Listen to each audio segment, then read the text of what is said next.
Hello my dear students, welcome back in teaching academy. स्वागत है आप सभी का।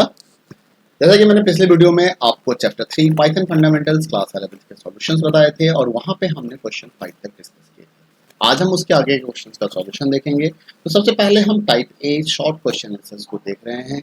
तो चलिए मैं आपको अपने कंप्यूटर स्क्रीन पे लेके चलता हूं और कि हमारे पास कौन-कौन से क्वेश्चंस हैं। जैसा कि आप देख पा रहे हो कि अभी आपके सामने short answer questions conceptual type 1 खुला हुआ है। क्वेश्चन नंबर 5 तक का सॉल्यूशन हो गया था। आज हम बात करते हैं क्वेश्चन नंबर 6 के बारे में। क्वेश्चन नंबर 6 हमसे क्या कह रहा है, जरा सा ये क्वेश्चंस को चेक कर लें कि क्वेश्चंस क्या कह रहा है। क्वेश्चन नंबर 6 कह रहा है कि how are string literals represented and implemented in Python. Python में स्ट्रिंग लिटरल्स को आप कैसे लिखते हैं और कैसे उसे रिप्रेजेंट करते हैं।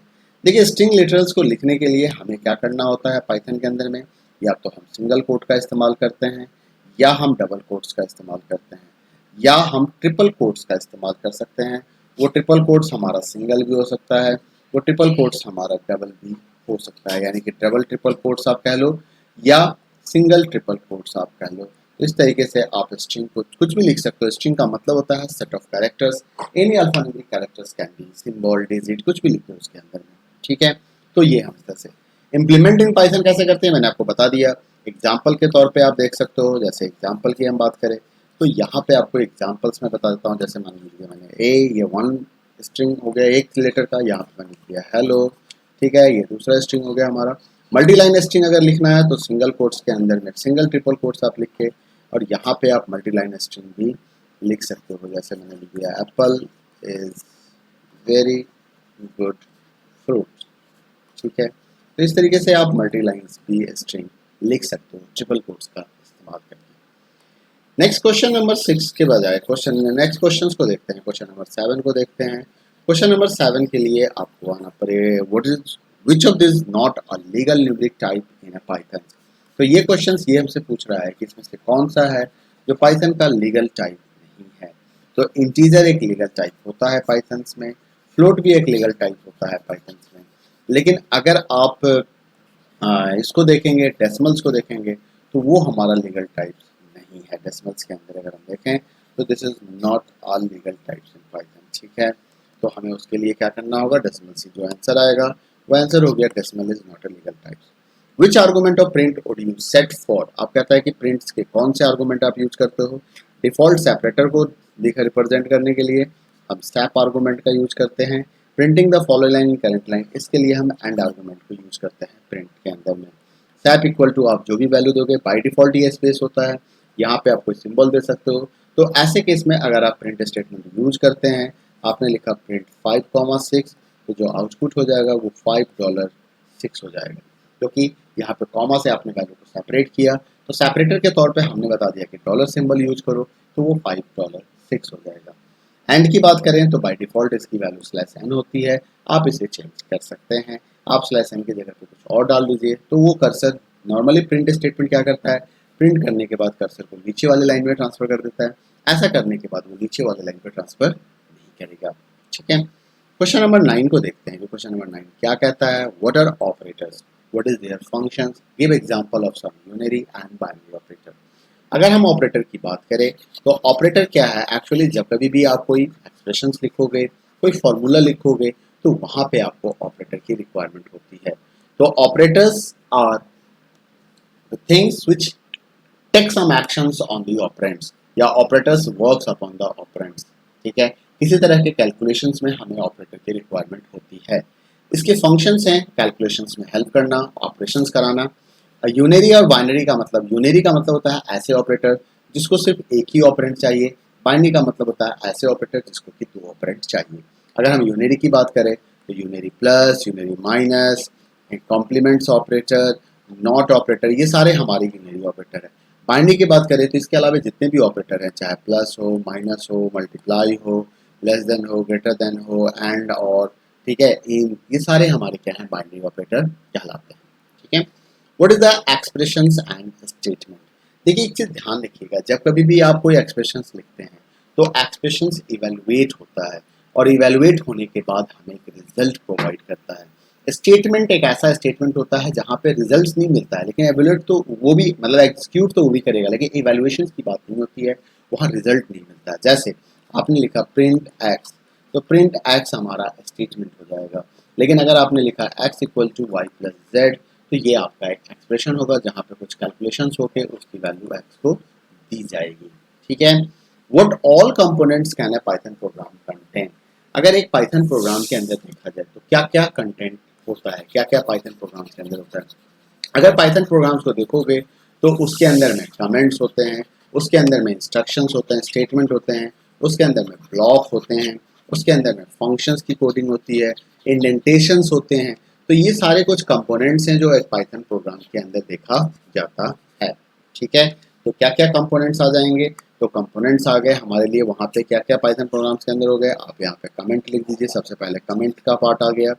सेकंड आप यहाँ पे स्टेटमेंट लिख दीजिए। ठीक है, सिंपल स्टेटमेंट हो सकते हैं, एक्सप्रेशंस हो सकता है वो, है ना, एक्सप्रेशंस भी आप लिख सकते हैं। उसके बाद आपका आ जाता है ब्लॉक हो सकता है वो। ठीक है। उसके बाद इंडेंटेशन हो जाएगा, इंडेंटेशन हो जाएगा। ठीक है। फंक्शंस के डेफिनेशंस हो सकते हैं। तो ये सारे कुछ कंपोनेंट्स हैं जो यहाँ पे होते हैं। What do understand by the block, code block, suit in Python. Block क्या होता है, कोड ब्लॉक क्या होता है, सूट क्या होता है इन पाइथन के अंदर में। तो अगर आप ब्लॉक की बात करें, जैसे कि आपने लिखा ए कंडीशन आपने दे दिया x इक्वल टू 5 और उसके बाद आपने कोई स्टेटमेंट यहाँ पे लिखना शुरू किया, generally this statement is known as the block of the statement. अगर set of statements followed by a particular header हो, कोई सेट ऑफ स्टेटमेंट्स किसी के अंदर लिखा गया है, जैसे कि ये इफ ब्लॉक के अंदर लिखा जा रहा है, इसी तरह से आप फंक्शंस डिफाइन कर सकते हो। आप लिख सकते हो डेफ, फंक्शंस का नाम दिया और फिर आपने कुछ सेट ऑफ स्टेटमेंट्स यहाँ पे डाल दिया, तो ये भी क्या कहलाएगा, ब्लॉक ऑफ द फंक्शंस कहलाएगा। ठीक है।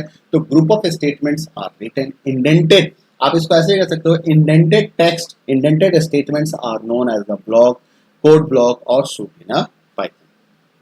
What is the role of the indentations, तो इंडेंटेशन एक्चुअली पाइथन्स के अंदर में ब्लॉक क्रिएट करने के काम में आता है इंडेंटेशन। ठीक है। What is variables, what are variables, variables the value change, मतलब ऐसे कंपोनेंट जिसके वैल्यू चेंज हो सकते हैं। जैसे कि आपने लिखा है x इक्वल टू 10, तो x हमारा यहाँ पे वेरिएबल है, क्योंकि हो सकता है कि x इक्वल टू आप x प्लस 20 कर दो तो x की वैल्यू 30 हो जाएगी यहाँ पे। अब आता है कि how are they important for a program. देखो कभी भी कोई प्रोग्राम आप लिखोगे, प्रोग्राम क्यों लिखते हो, डेटा को प्रोसेस करने के लिए। अब डेटा प्रोसेसिंग करने के लिए हमें डेटा को कहीं ना कहीं स्टोर करना होगा। कहाँ स्टोर करोगे, कंप्यूटर की मेमोरी में। अब कंप्यूटर की मेमोरी में जब आपने उसे स्टोर कर लिया तो आप उसे एक्सेस कैसे करोगे, तो उसको एक्सेस करने के लिए हमें किसकी रिक्वायरमेंट है, हमें वेरिएबल की रिक्वायरमेंट है। पाइथन के अंदर में वेरिएबल्स क्या होते हैं, रिफरेंसर होते हैं।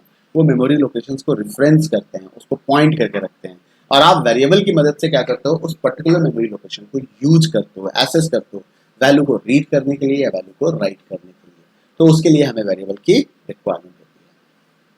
What to understand by the undefined variable in Python? देखो undefined variable का मतलब ये होता है कि जैसे मान लो मैंने यहाँ पे x equal to x plus y लिख दिया। अब यहाँ पे x इक्वल टू 10 लिखा हुआ है, लेकिन y इक्वल टू कुछ नहीं लिखा हुआ, मतलब पता ही नहीं है कंपाइलर को, पाइथन इंटरप्रेटर को इस स्टेटमेंट से पहले ये पता ही नहीं चला कि y है क्या, y है क्या। तो यहाँ पे आपको क्या होगा, एक एरर मैसेज आएगा और उसी एरर मैसेज को हम अनडिफाइंड सिंबल्स या अनडिफाइंड वेरिएबल के नाम से जानते हैं। व्हाट इज डायनामिक टाइपिंग, ये डायनामिक टाइपिंग क्या होता है। देखिए डायनामिक टाइपिंग का मतलब हो गया कि जब आप एक वेरिएबल्स को कोई वैल्यू देते हो, मान लो x इक्वल टू आपने 50 लिखा, उसी जगह पे आपने अगले स्टेटमेंट में x इक्वल टू 50.25 लिखा, अगले स्टेटमेंट में कुछ देर के बाद 2-3 स्टेटमेंट्स के बाद आपको रिक्वायरमेंट हो गई, आपने x इक्वल टू अनजीब लिख दिया। तो ये क्या है, अब अगर आप ध्यान से देखो तो ये तो आपका क्या है, इंटीजर, ये यहाँ पे क्या हो गया फ्लोट, और यहाँ पे क्या हो गया स्ट्रिंग। मतलब पाइथन के अंदर में जो टाइप बाइंडिंग होती है वो फास्ट नहीं है, मतलब हार्ड एंड फास्ट नहीं है कि एकदम ऐसा ही होगा जैसा कि सी और सी प्लस प्लस में देखा जाता है। ठीक है। तो यहाँ पे क्या है कि आप एक वेरिएबल्स को कभी इंटीजर्स की वैल्यू दे सकते हो, रिक्वायरमेंट पड़े तो उसी वेरिएबल को आप कोई दूसरे डेटा टाइप की वैल्यू दे दो, और इसी को हम डायनामिक टाइपिंग के नाम से जानते हैं। ठीक है। This is called dynamic typing.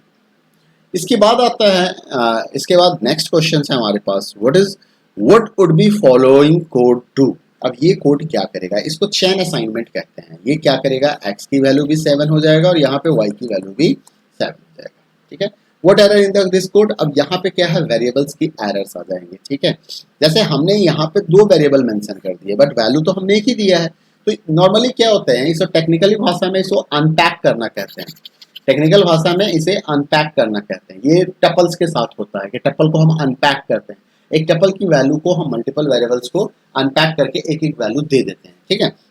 अब यहाँ पे समस्या क्या है कि वैल्यू एक है, वेरिएबल दो है, तो मतलब क्या है कि एक वैल्यू मतलब ये 7x को जाएगा या y को, नॉर्मली तो 7 यहाँ पे x को जाएगा। अगर इस स्टेटमेंट को लिखा जाता है, अगर ये ऐसे लिखा जाता है 7, 10 तो क्या होता है 7x को मिल जाता है और 10y को मिल जाता है, लेकिन यहाँ पे एक वैल्यू की क्या है, मिसिंग है, तो ये एरर मैसेज यहाँ पे आएगा, वैल्यू एरर मैसेज आ जाएगा यहाँ पे, ठीक है।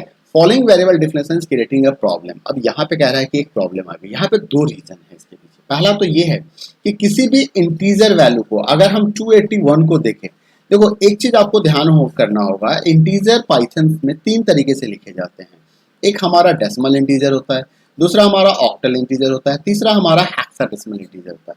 डेसिमल इंटीजर जो होते हैं वो किसी भी, जैसे 156 ये हमारा डेसिमल हो गया, लेकिन अगर इसके पहले मैंने 00156 लगा दिया तो ये हमारा ऑक्टल हो जाएगा, और इसके पहले अगर हम 0x156 लगा देंगे तो ये हेक्साडेसिमल हो जाएगा। अब ये ध्यान से देखना, यहाँ पे क्या प्रॉब्लम आ गई कि आपने 0281 लगा दिया, वैल्यू तो इंटीजर है लेकिन आपने उसके पहले 0 लगा दिया, तो ये अलाउड नहीं है। इंटीजर कॉन्स्टेंट्स में हम 0 नहीं लगाते हैं। अब बात आती है कि अगर आप सोच रहे हो कि इसको ऑक्टल बनाना है, हेक्साडेसिमल बनाना है, तो फिर आप 0 लिखो, 0 लिखो, और दूसरी समस्या जैसे ही आप इसको ऑक्टल बनाओगे तो यहाँ पे 8 की समस्या आएगी कि 8 आपका जो है वो ऑक्टल की वैलिड डिजिट्स में नहीं आता। ऑक्टल में 0 to 7 ही यूज होता है, तो 8 हमारा इनवैलिड डिजिट बन जाएगा यहाँ पे, ठीक है। नेक्स्ट क्वेश्चन है, comments are useful and easy way to enhance readability and understanding of the program. Elaborate. ठीक बात है, कमेंट्स का क्या पर्पस है? कमेंट्स होता है डॉक्यूमेंटेशन के लिए, किसी भी प्रोग्राम के पर्पस को बताना, उसको डिफाइन करना कि हम प्रोग्राम क्यों लिख रहे हैं, हम वेरिएबल क्यों ले रहे हैं, हमने ये स्टेटमेंट क्यों लिखा, ये बताने का काम हमारा कमेंट करता है। तो कमेंट की मदद से क्या कर सकते हो, आप उसे एक्सप्लेन कर सकते हो, प्रोग्राम के पर्पस को बता सकते हो, ठीक है। अब मैं आपको बताता हूँ, आपको अगर ये सारे सॉल्यूशंस चाहिए, ये टाइप सॉल्यूशन चाहिए, तो उसके लिए आपको विजिट करने पड़ेंगे हमारे वेबसाइट्स पे, और हमारा वेबसाइट है www.anjeevsinghacademy। तो anjeevsinghacademy.com पे आप आइए, यहाँ पे आपको सॉल्यूशंस अवेलेबल मिलेगा। अभी मैं बना रहा हूँ, धीरे धीरे अपलोड हो जाएंगे ये सारे। आपको उसके लिए क्या करना है, अंजीव सिंह अकेडमी वेबसाइट्स को स्टार्ट करना है, और इस वेबसाइट्स के अंदर में यहाँ पे आके आपको यहाँ पे solutions of Sumita Arora book पे आना है, और यहाँ सॉल्यूशंस के अंदर में मैंने अभी क्लास 12 क्लास 11 के आईपी के सॉल्यूशन पे आप आएंगे। यहाँ पे जब आप क्लिक करेंगे इस सॉल्यूशंस के अंदर में, तो यहाँ आपको लिंक मिल जाएगा। जैसे कि आप देख सकते हो यहाँ पे चेक पॉइंट्स के लिंक आपको दिए गए हैं, ये चेक पॉइंट्स के सॉल्यूशंस हैं। तो ऐसे ही आपको सारे सॉल्यूशंस भी यहाँ पे देखने को मिल जाएंगे, आप इसको स्क्रॉल करके देख सकते हो। ये सारे सॉल्यूशंस हैं जिसे आप स्क्रॉल करके देख सकते हो इस तरीके से, ठीक है। तो ये सॉल्यूशंस यहाँ अवेलेबल हैं, यहाँ से आप पढ़ सकते हो, देख, ठीक है। डाउनलोड का ऑप्शन आपको यहाँ पे नहीं मिलेगा, इसके लिए आपको साइट्स पे ही आने, ठीक है। तो मिलते हैं अगले वीडियो में। उम्मीद करता हूँ कि आपको ये सॉल्यूशन समझ में आया होगा। तब तक के लिए अपना ख्याल रखें, वीडियो पसंद आया तो लाइक करें, शेयर करें, चैनल सब्सक्राइब नहीं किया तो सब्सक्राइब करें। Thank you, bye bye, take care.